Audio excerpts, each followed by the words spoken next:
This is the White Coat Investor Podcast, Milestones to Millionaire, celebrating stories of success along the journey to financial freedom.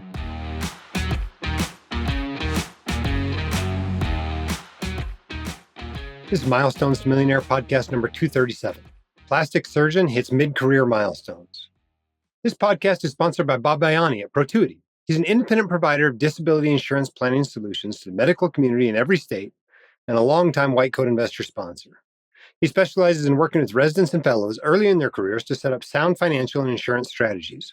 If you need to review your disability insurance coverage or to get this critical insurance in place, contact Bob at whitecoatinvestor.com/protuity. You can also email info@protuity.com or just pick up your phone and call 973-771-9100. All right, welcome back to the Milestones to Millionaire Podcast. This is the podcast. It's all about you and your milestones. We want to celebrate with you. You can apply to come on the podcast at whitecoatinvestor.com/milestones. By the way, we're having a special sale on all of our online courses just for podcast listeners.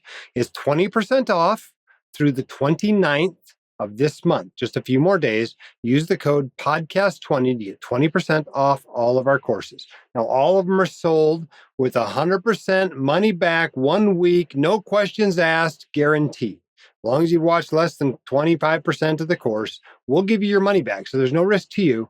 And now you can get it for 20% off. All right, we've got a great interview today. I hope you enjoy it. We don't get a lot of mid-career kind of milestones, so this is fun to have one. Stick around afterward. We're going to talk a little bit about the debt dilemma that a lot of dentists face when they come out of school. Our guest today on the Milestones to Millionaire podcast is Fred. Fred, welcome to the podcast. Well, thank you. It's good to be here. Tell us a little bit about yourself, how far you are out of training, what you do for a living, what part of the country you're in. Yeah, I'm in Colorado, and I'm about 23 years out of training. I finished my second residency in 2002. And so I've been in practice now for more than 2 decades. My specialty is actually plastic surgery, to be more specific, sort of microvascular or reconstructive plastic surgery. I'm also board certified in ENT and fellowship trained in oncology. So I have a pretty broad scope of practice. It's a lot of time spent in training. Yeah, it's about 9 years of surgical training. So it adds up quickly. Any regrets whatsoever about spending that long in training? No, if I could spend more, I would. I think becoming educated and trained is quite a gift, and it's something that I've enjoyed. And so I actually think it's great to get as much knowledge and education as you can in multiple aspects of life. And so I've really enjoyed it, but I've had no regrets about it. But part of the fact that I've had no regrets is that I've also been very fortunate in my ability to sort of pay for it through family support, to be frank, and that has enabled me to do a lot of things in life that are very unique, I think, and also very, very special. Yeah. So as we talk about your milestone, it's maybe a little different than lots of milestones we've had on the podcast.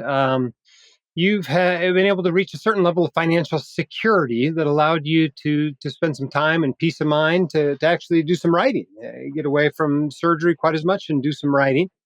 You note that you paid off all your debt, as well as reach your savings goals for college for your kids. So tell us a little bit about those goals and why they were important to you. Yeah, I think the best way to describe my goal is more financial security. And what that means to me is being able to provide sort of the same educational opportunities that I had to my children. And so I've put a lot of emphasis over the last many years of saving for college and higher education for my kids so that they could do what they wanted to do. And I hit that goal about 4 years ago.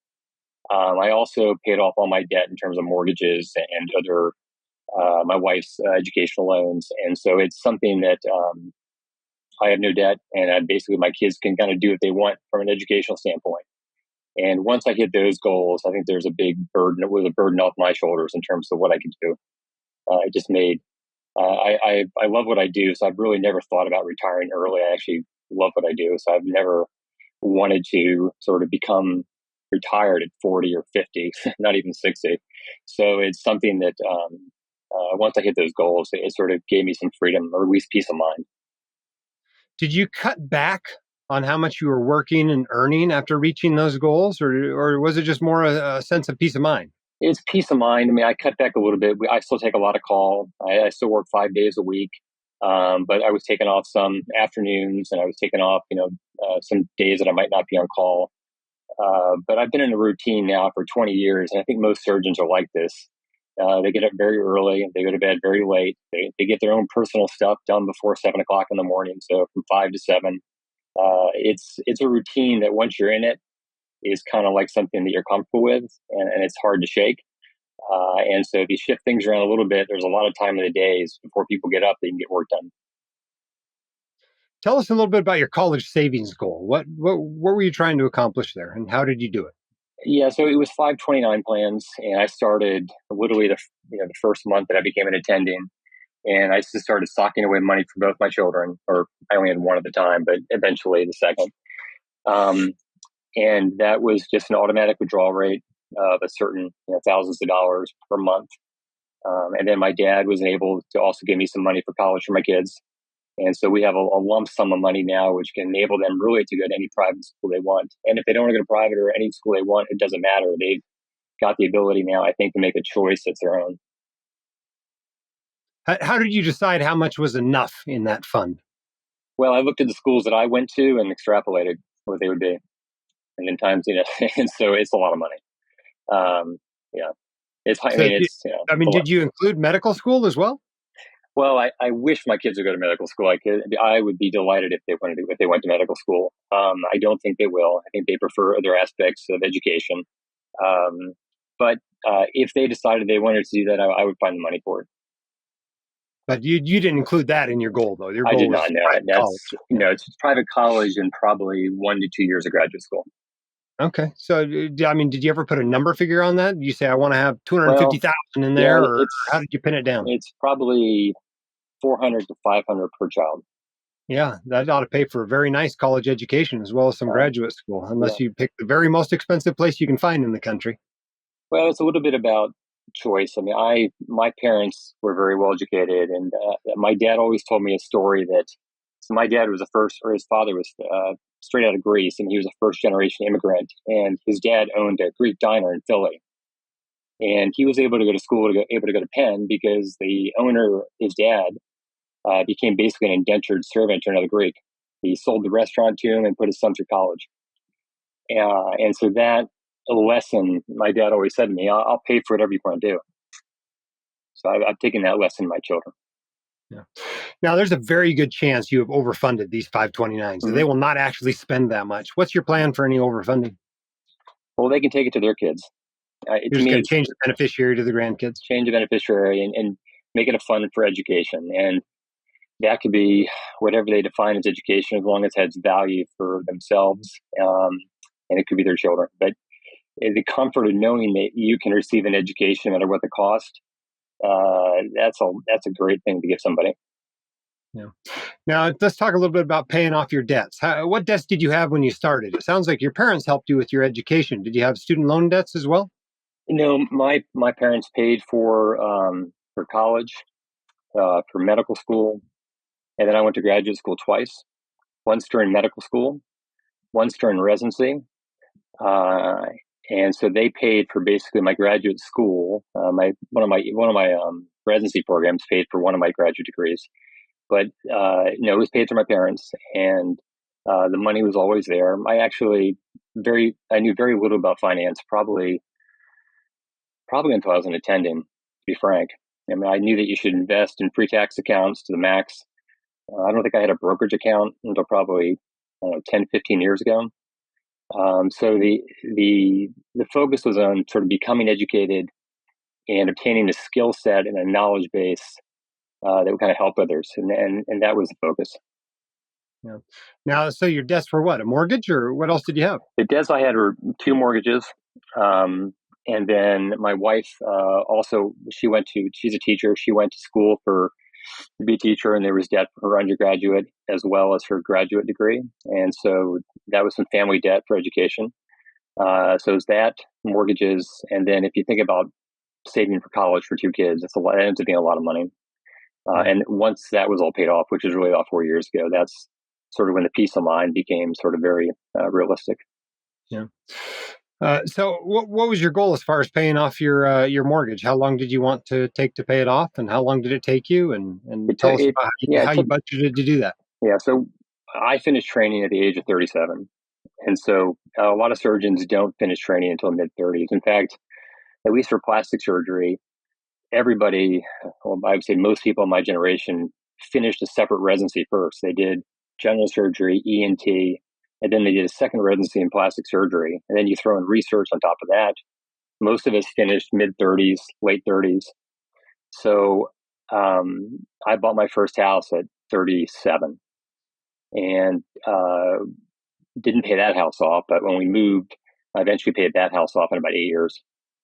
So 8 years, and then that was what you were aiming for. That was your goal, or it just well, happened to work out that way. it just worked out that way. As you sort of begin to have, I guess, bigger salaries. To be frank, you can pay more things off, and so it was enabled through bigger salaries. Give us a sense of what you've earned throughout your career. Yeah, my base salaries have ranged from about 175,000, which was my initial salary, to up to about 600.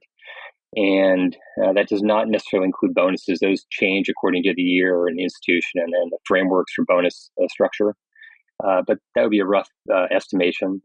Um, yeah, and so the first salary was about 175, and that was after two residencies, two surgical residencies and a fellowship. So it took a while to get a salary that was reasonable, to be frank. So Yeah. So, I mean, give us a sense. What percentage of that were you putting toward, investments and toward, extra payments on your debts mhm. and so forth? So give us a sense of how frugal you were living to accomplish these goals. Yeah, I would not call myself frugal. Frugal. I came out with no debt, so I was able to pay bills that were daily bills, and I didn't have debt on my head. So I basically started my pre-tax accounts as an attending, not as a resident. I didn't even know they existed, I think. And so I started that as an attending. Um, and when I realized kind of the longevity and the needs and what you needed to save, I understood the 20% rule at that time. I began to roughly do about 20% starting when I became an attending. And I most of my savings at that time was strictly pre-tax accounts with a brokerage account that was a couple $100, 500, 1,000 a month at the most. And then I was putting money aside for college for my kids at the same time. Yeah. So, how far away do you think you are from becoming financially independent at this point? I'd say a few years, but I mean, if I had to retire for whatever reason, I'm fine. I've got disability. I've actually got a pension where I work now. I've got enough in the bank that I would be fine. I don't need a huge salary per se, and all our expenses would be met. So I'm financially comfortable, but I probably would have to cut back on lifestyle a little bit. But I've lived a good life. I mean, I've traveled, and I've been educated in multiple countries, and I've done many things in my life that I have no regrets about. So it's not like I'm saving up to go live abroad for the next 5 years. Yeah. It sounds like your upbringing had a pretty significant impact on you. Maybe not in you becoming financially literate very early on, but tell us a little bit about your role models and how that upbringing affected the way you manage money. Yeah. So my dad was or is a naval commander, and he was also an oceanographer. So he was in the Navy when I was growing up. Became a real estate agent, residential real estate agent in Washington D.C., and basically was able to do well. So he did not teach us finance per se, but he was a hell of a role model and still is. He's 85 and still works every day. So he basically set the standard that if you find something you love, the work is not a big deal. And the other thing that I would consider a very big role model is my grandmother, who was one of the first women actually to graduate from Penn in 1933. And she became a public school teacher in Philadelphia.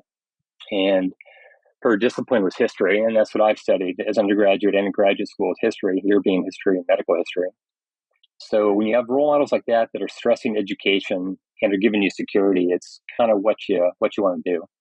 And so I've spent a lot of time in graduate school and undergraduate studying history, European history, medical history, and I've also known that if you like what you do, working until you're 85 is fine.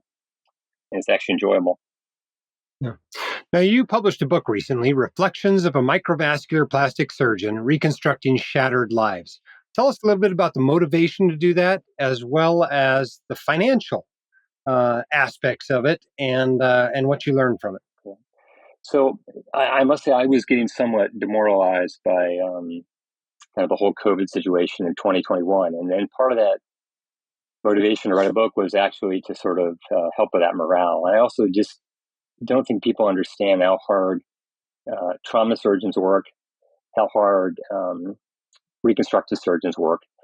And it's also, so the book is meant to inspire people to kind of do what I do. It's also meant to show kind of issues of quality of life, expertise, and how patients exceed expectations. The chapter is divided up into basically, facial reconstruction, breast, limb salvage, research, all the things that you think about. But there's also the whole book is devoted to patients. So each chapter is how patients exceed kind of expectations and how important it is what we do as doctors.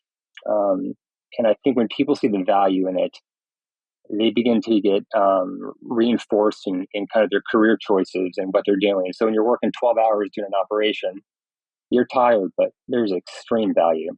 And that sort of lesson is what I wanted to show. I think doctors will appreciate it because they'll see the value in what they do to help people. And so that was the motivation. But there is no money in it. Written more for doctors or written more for patients? It's written for both. I've given it to my patients. The patients that are in the book, they've requested copies. And so people that are going through trauma and cancer care, or they're undergoing tremendous life changes, it's meant for them. But it's also meant to inspire people to sort of step back and just value our role as a doctor, because you begin to see how important we are. So did you get rich off the book, or was it disappointing what book publishing pays? Oh, it doesn't matter. I mean, you get paid. Your publisher gets 90%, you get 10%. So if a book is $40, you get $4. And so there's no money in book selling. You do it to basically inspire people and to hopefully offer some sort of life lesson. But there's not money in book publication. There's money perhaps for other folks, but you do it for yourself. You do it for people. You do it so you can offer some life lessons, to others. Yeah. All right. Well, if there's somebody out there that's like you were, 20 years ago, wants to be comfortable, retirable by mid-career, maybe wants to spend a little bit of time doing some other stuff on the side, like writing a book, what advice do you have for them? Well, I think the first thing is that you have to understand that career and money are not sprints, they're marathons. And I think as long as you have security and a plan and you can do something and love it for 20 years, you're going to be fine. And I do think people should take time off to do things that are going to enhance their ability to appreciate their work as a doctor. And that could be as simple as working abroad in the country. It could be taking graduate courses and things that are related to medicine, perhaps history, perhaps even English. But study things that aren't necessarily medicine or necessarily finance. Something that will enhance your understanding of what you do. And I think that's going to help. Very cool. Well, Fred, thank you so much for being willing to come on the podcast and share the lessons you've learned with others and hopefully inspire them to also meet their milestones. All right. Well, thank you. All right. I hope you enjoyed that interview. It's interesting as we go through life and talk about, milestones people reach.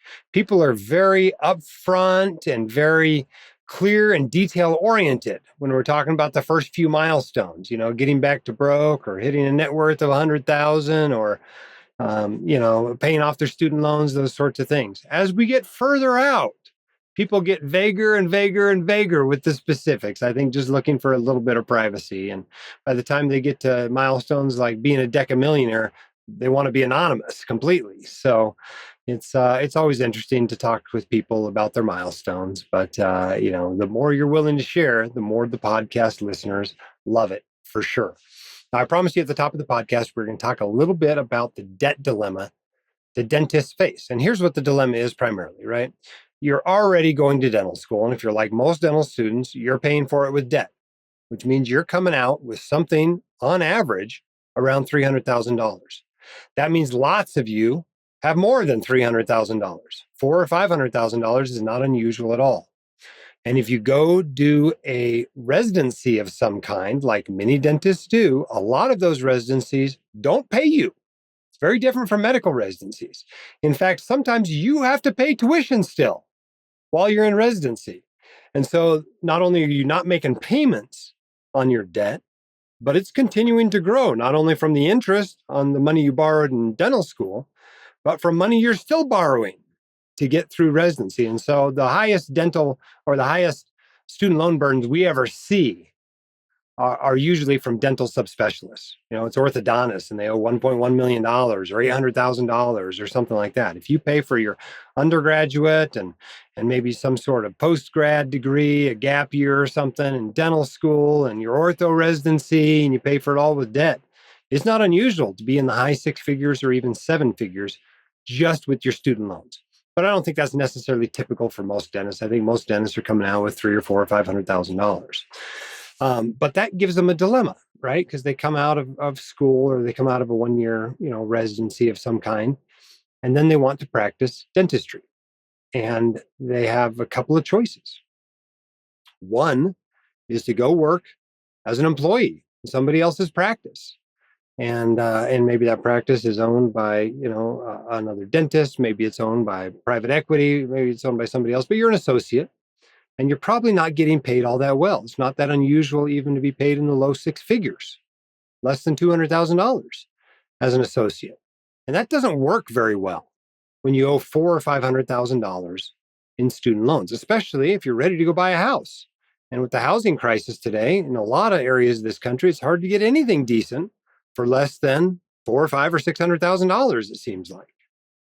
So you've got that debt also potentially being added on to your student loans. But there's another dilemma, right?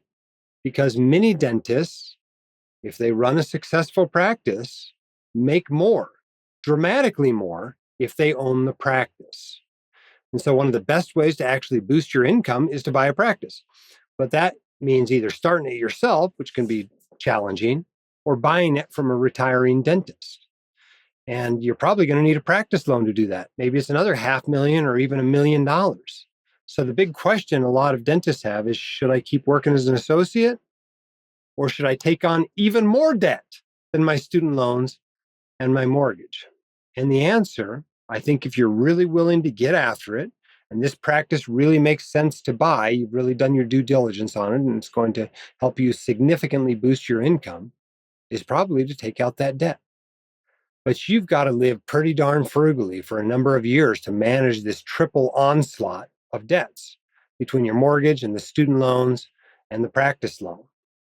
And so not only do you have to make that practice just as efficient as you can and work your butt off and maybe even hire some associates to work there for you to help boost the profitability as well, but you've got to live very frugally as well. Certainly long enough to get rid of those student loans, but also probably to pay off most of that practice loan, at least to a place where it's very comfortable for the practice to carry that.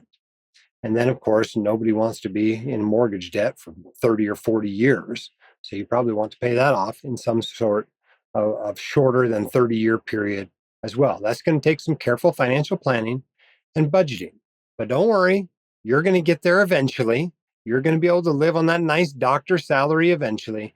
But this does mean that you've got, the equivalent of a live like a resident period that's going to last for something, close to 5 years, if not maybe even a little bit more, and then grow into that income as slowly as you can. I just don't see any other way around it, right? You're not going to pay that $600,000 mortgage and those $500,000 in student loans, making $140,000 as an associate.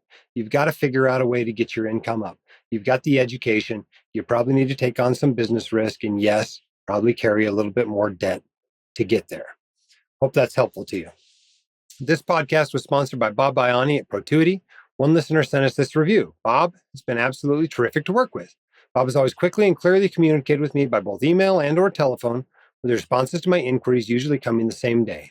I have somewhat of a unique situation. Bob has been able to help explain the implications and underwriting process in a clear and professional manner.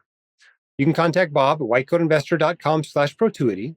You can email info@protuity.com, or you can just call 973-771-9100. But however you contact him, do so and get that disability insurance in place today before you become ineligible to buy it or it gets more expensive, or heaven forbid, you actually become disabled. I hope these podcasts are helpful to you. Send us feedback about them, editor@whitecoatinvestor.com. Let us know how we can serve you better. Truthfully, we spend our time doing this because we want to help you. You can do this. We're here to help. Keep your head back, head up, your shoulders back. We'll see you next time on the Milestones to Millionaire podcast. The hosts of The White Coat Investor are not licensed accountants, attorneys, or financial advisors. This podcast is for your entertainment and information only. It should not be considered professional or personalized financial advice. You should consult the appropriate professional for specific advice relating to your situation.